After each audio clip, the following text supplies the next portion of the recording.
Faz muitos anos, eu estava psicografando Victor Hugo. E quando psicografo o espírito Victor Hugo, ele tem preferência musical. Antes, eu colocava sobre a vitrola vários discos, aqueles que eram da sua preferência. E tinha guardados aqueles discos de Brahms e de outros autores que ele tinha uma preferência muito especial, da música erudita. E certa feita estava psicografando um dos seus romances, e ele me tinha pedido para que colocasse exatamente uma dessas músicas que eles são muito caras, uma música de Mozart. Eu preparei, coloquei vários discos, porque ele psicografa de 3 a 4 horas. Hoje é ótimo, com o pendrive, a gente pode psicografar até além da morte, porque o tempo não acaba. Mas antes não.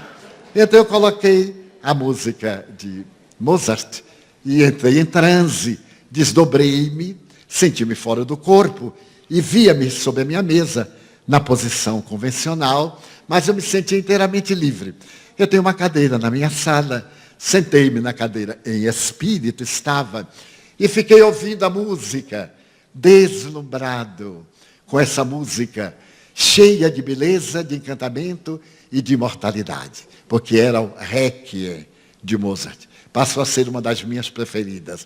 É a mensagem da morte, que alguém encomendou ao grande artista e nunca foi buscar. Havia perdido uma música de Requiem para ser celebrado no seu momento pós-morte. Então eu estava ouvindo quando o coral adentra-se, exaltando a vida, a imortalidade. E estava comovido. A sala fechada, em penumbra, uma penumbra mais densa, quando de repente eu vi, por debaixo da porta, uma luz que parecia entrar e sair. Achei curioso e fiquei observando. Daí a pouco apareceram 2 entidades. Uma delas era uma senhora de 60 anos aproximadamente, vestida à moda dos anos 50, e ela trazia uma lanterna móvel, uma daquelas lanternas clássicas de 4 facetas, com a vela acesa dentro. E ao mover, a luz prolongava-se, a luz recuava. E a outra era uma senhora de aproximadamente 50 anos. Era uma senhora de uma beleza lírica, parecia uma grande dama romana. As 2 adentraram-se, e aquela mais idosa acercou-se-me e perguntou-me: Divaldo, eu desejava pedir-lhe uma caridade. Você faria uma caridade muito grande? Eu disse, mas com o máximo de prazer, se estiver ao meu alcance. Eu deixei na terra uma filha que hoje está com mais de 35 anos. Entre 35 e 37 anos. E a minha filha é a razão das minhas mais graves preocupações. Eu a tenho envolta no véu de ternura, de amor profundo e de encantamento. Principalmente porque minha filha está destruindo a vida. Ela é psicanalista e é amarga. Ela é materialista. Não admite a mais remota possibilidade de Deus. Tudo por causa de um fator fortuito. Quando eu estava na terra com ela, eu morava na Avenida 9 de Julho, em São Paulo. E estava com ela, pequenina, de 3 anos, quando Deus arrebatou meu marido. E eu fiquei na viuvez, ela na orfandade. O amor que tinha pelo pai era de tal natureza que ela sentiu talvez mais do que eu. Porque a partir de então me perguntava sem cessar, aonde está papai? E eu lhe dizia, papai está ao de lá. Está além, mas ele vai voltar. Um dia ele vai voltar. E quando ela voltava às vezes do jardim, que a babá ia buscá-la. Por que, mamãe? Todo mundo tem pai e eu não tenho. Eu tenho a babá que vai me buscar. E chorava, chorava. Passaram-se os anos. E ela foi crescendo. Chegou a época do vestibular. Ela foi para a universidade, a faculdade de medicina. Ela foi fazer psicanálise. E quando ela foi aprovada, eu comprei, na rua Barão de Itapetininga, numa casa de discos, a coleção do Requiem. É a minha música preferida. Comprei e presenteei a minha filha. Era nosso pacto de aliança. E ela, para apagar a imagem do pai, colocava sempre o Requiem e lamentava que Deus perverso. Como ele pode arrebatar a figura do ser tão amado? Ele que se diz pai, e lentamente, adotando o comportamento freudiano, ela ficou pessimista e materialista. Nesse ínterim, eu tive que voltar para casa. E deixamos, meu marido e eu, a nossa filha entregue à sua imaturidade. E passados alguns anos de angústia, em que ela sobrevivia porque tinha um namorado. Ela terminou por desfazer o namoro, já um noivado, ele não correspondia e ela começou a beber. Começou a beber socialmente. Hoje ela é alcoólica. E ao mesmo tempo, ela começou a usar droga. Ela usa a substância Y. E graças a isso está destroçada. E está matando-se. Eu já mandei vários recados para minha filha. Tive a oportunidade de mandar dizer-lhe que a vida continua, que vale a pena qualquer esforço para prosseguir. Mas ela permanece na mesma postura. Já mandei recado através de médiuns. Levei médium até ela para dizer, sou eu, minha filha. E ela olhava com ironia e dizia, que notável transmissão de pensamento, que fantástico fenômeno de hiperestesia indireta do nosso psiquismo, da nossa memória. Esta é a última oportunidade. Alguém falou-me de você, e eu venho lhe pedir que amanhã, logo depois das 9 horas, telefone para minha filha. Você o fará? Eu disse, mas minha irmã é tão inusitado. Como eu vou telefonar para uma pessoa que eu não conheço? Não importa. Por isso mesmo que é bom. Ele disse, mas como eu vou saber o número? Ela disse, eu lhe dou. Você anote o número. Eu disse, mas se eu me esquecer, quando eu voltar ao corpo, peça ali a Vitor Hugo para ele anotar. Então eu vi algo curioso, porque eu psicografo com a mão direita. Nessa postura estava o trabalho, ela cercou-se, falou qualquer coisa ao espírito, ele continuou escrevendo com a direita e com a esquerda, ele puxou uma folha de papel e anotou qualquer coisa e continuou o trabalho, para não perder tempo. Ela voltou e disse, já deixei o meu telefone e o endereço dela. Você então telefona. Ela vai lhe tratar muito mal, porque ela é uma pessoa arrogante, pessimista, muito sofrida. Eu disse, não, eu estou acostumado, pode ficar tranquila. Ela disse-me mais, ela vai lhe perguntar alguma coisa para identificar. Fale do Requiem. Diga-lhe que eu lhe dei de presente, após ela haver passado no vestibular, a coleção de Requiem, 78 rotações. Então fale isto, e diga mais isto e mais aquilo, e foi dando opção de recados, de ternura. Muito bem. E então, as duas despediram-se, recordaram-me e foram-se. Às 3 horas da manhã, mais ou menos, Vitor Hugo terminou o seu trabalho, eu voltei à lucidez, e ali ao lado estava, na folha de papel, o nome da psicanalista, o telefone e o endereço. Eu fiquei sensibilizado. Procurei agora o repouso, 8 horas eu estava já na atividade, e me veio a ideia de telefonar. Mas eu digo 8 horas, muito cedo. É falta de educação se telefonar para alguém antes das 2 horas da tarde. Então, eu não vou telefonar agora. Mas fiquei numa ansiedade. Por fim, eu telefonei. Telefonei, uma voz sonolenta, mais ou menos às 9h30, atendeu com certo mau humor, e eu disse, a senhora faça o favor de sentar-se à cama, porque eu tenho algo para lhe dizer que é muito grave. Ela perguntou, e quem é assim? Eu disse, é uma pessoa que a senhora vai detestar. Não adianta eu lhe dizer quem sou de momento, porque a senhora não vai entender. Sente-se na cama. Ela ficou assim um pouco silenciosa. Estou sentada. O que é que o senhor quer? Eu tenho uma mensagem para a senhora. Mensagem de quê? Da sua mãe. Mais um louco que está chegando. Mamãe morreu, caro. Eu digo, é exatamente por isso que ela veio lhe dar uma mensagem. A última mensagem. Nunca mais ela vai ter oportunidade de falar com a senhora. Porque já lhe mandou 3 mensagens que a senhora recusou. Esta é a última etapa. E então comecei a conversar, ela resmungando e disse, não desligue. Porque se desligar, ele manda uma carta. E se a senhora não responder, eu volto a telefonar. E a sua vida vai virar um inferno pior do que já é. Ela disse, pode dizer, eu já estou acostumada com esses psicopatas. Muito bem.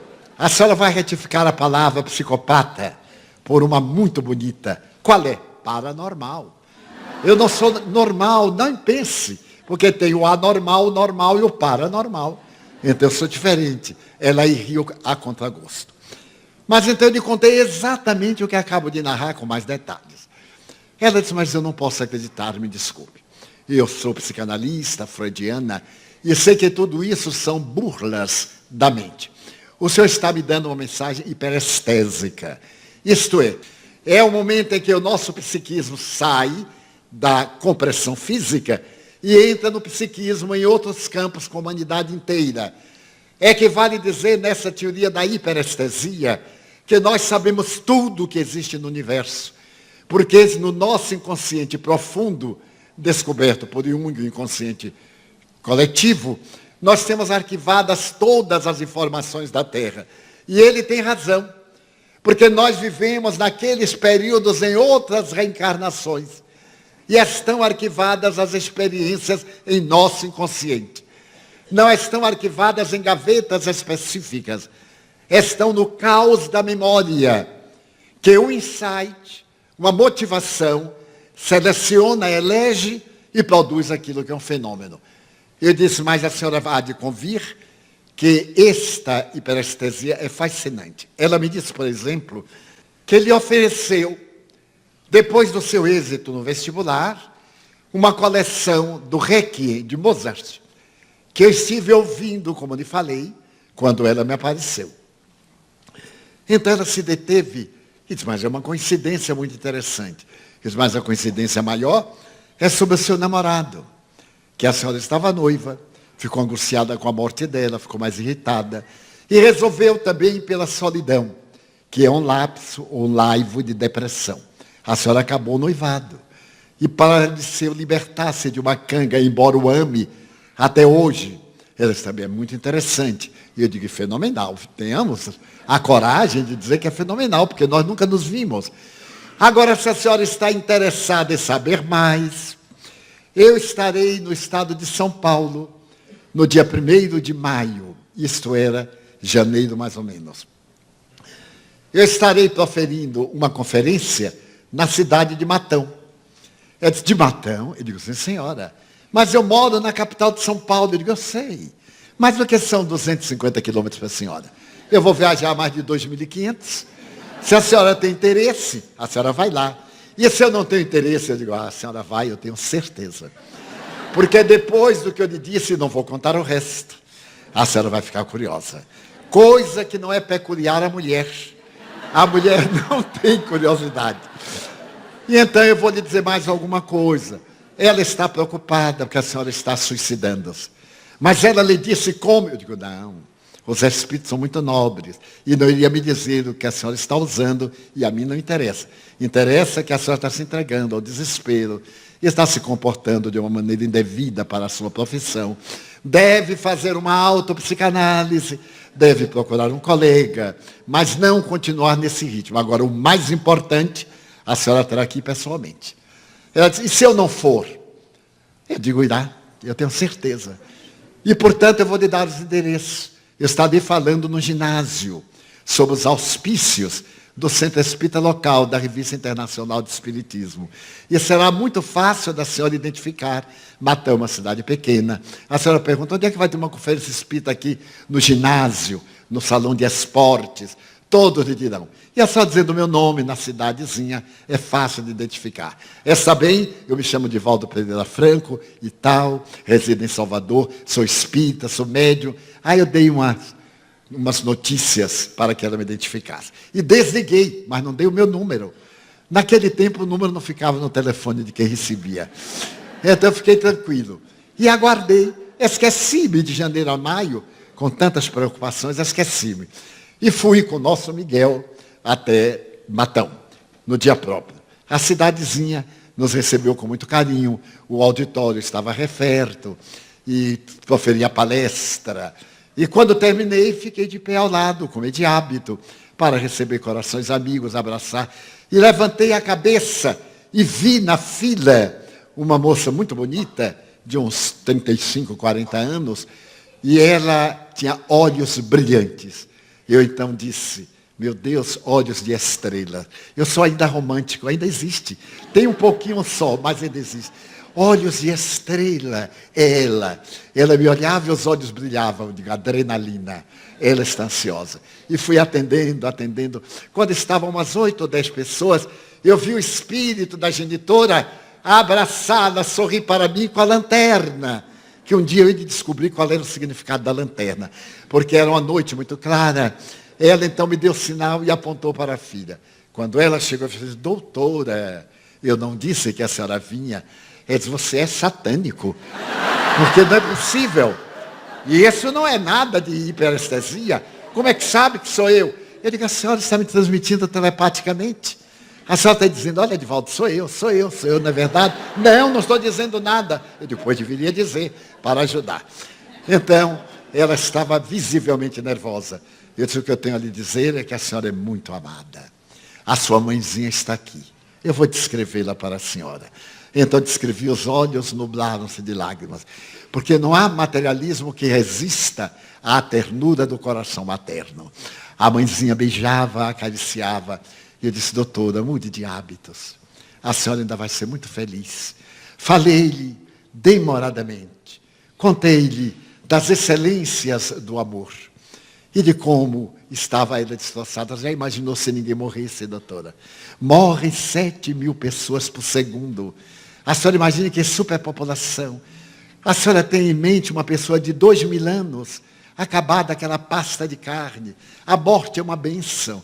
Imagine uma doença incurável e a pessoa sobrevivendo. O desgaste, o desespero. Deus é sabedoria. Não aquele Deus velhinho que está escutando harpa paraguaia, mas aquele Deus misericórdia, de ação.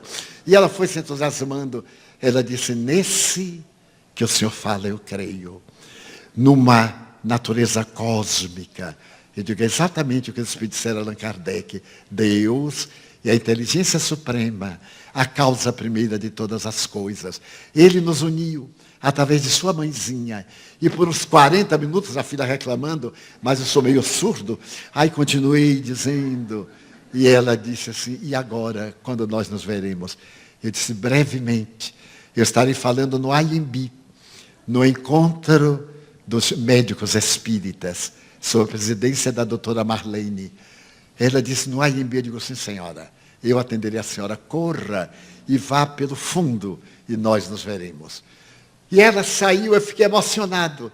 E nunca me esqueci daqueles olhos de estrela. Passa o tempo e eu chego ao IMB, profiro uma palestra em congresso de médicos espíritas, mas não me lembrava em absoluto da linda moça de olhos de estrelas. Quando terminou, puxaram o pano de boca, fecharam o teatro, a parte em que estávamos. Quando eu vejo alguém correndo pelos bastidores, e ela levantou e disse, os olhos de estrelas. Aí eu avancei um pouco, ela me deu um abraço, mas um abraço tão rico de ternura. Porque naquele encontro, eu lhe disse uma coisa, olha, a senhora está amarga. Eu vou lhe falar sobre o futuro. Deus permitiu a senhora que eu levante um pouco o véu do futuro para a senhora.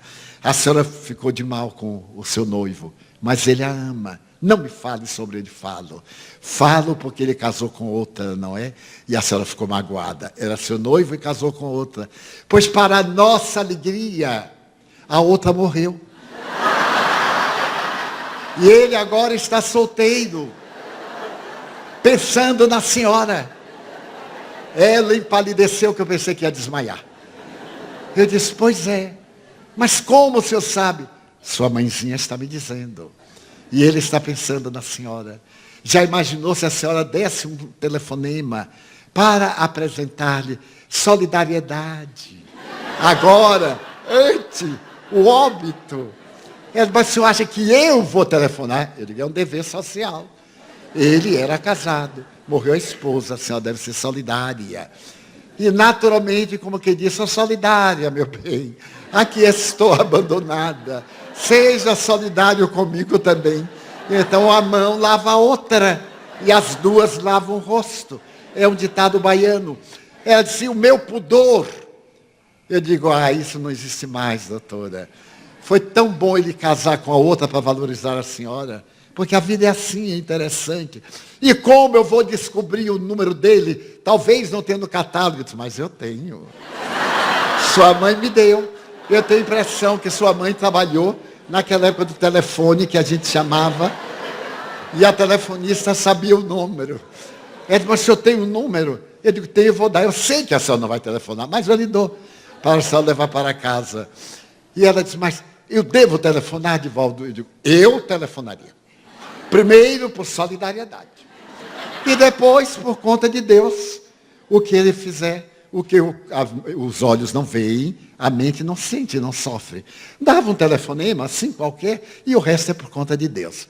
Ela ficou aturdida. Agora, no IMB, ela vinha guapa, muito bem pintada, porque é uma pinturinha bem que dá uma ajuda, né? Esse agora diz, eu não passo nada, e fica horrorosa. Eu passo meio quilo de make-up e fico outra pessoa. Depois que lava antes de dormir, diz assim, até amanhã, a figura que vai deitar. A senhora dá uma melhorada, e ela estava muito bonita, e os olhos, e aquele cavalheiro sério. Psicanalista, olha onde Deus me jogou. Psicanalista, sério, tem um bom consultório aqui em São Paulo. Assim, tímido, porque os homens são tímidos. Que coisa curiosa, quer dizer, fingidos, né? Tímido. Assim, quieto, e ela mais expansiva, como é natural o coração feminino. Ela disse, Divaldo, eu quero lhe apresentar aqui, lembra? Eu digo, sim, é o nosso doutor, não é? É, Divaldo. Eu digo, mas que prazer conhecer o senhor. E ele me disse, mas que bom ter conhecido o senhor. Eu disse, mas por quê? Porque ela me contou. Ela me contou que me fazia um telefonema solidário, porque um amigo lhe sugeriu que eu fizesse.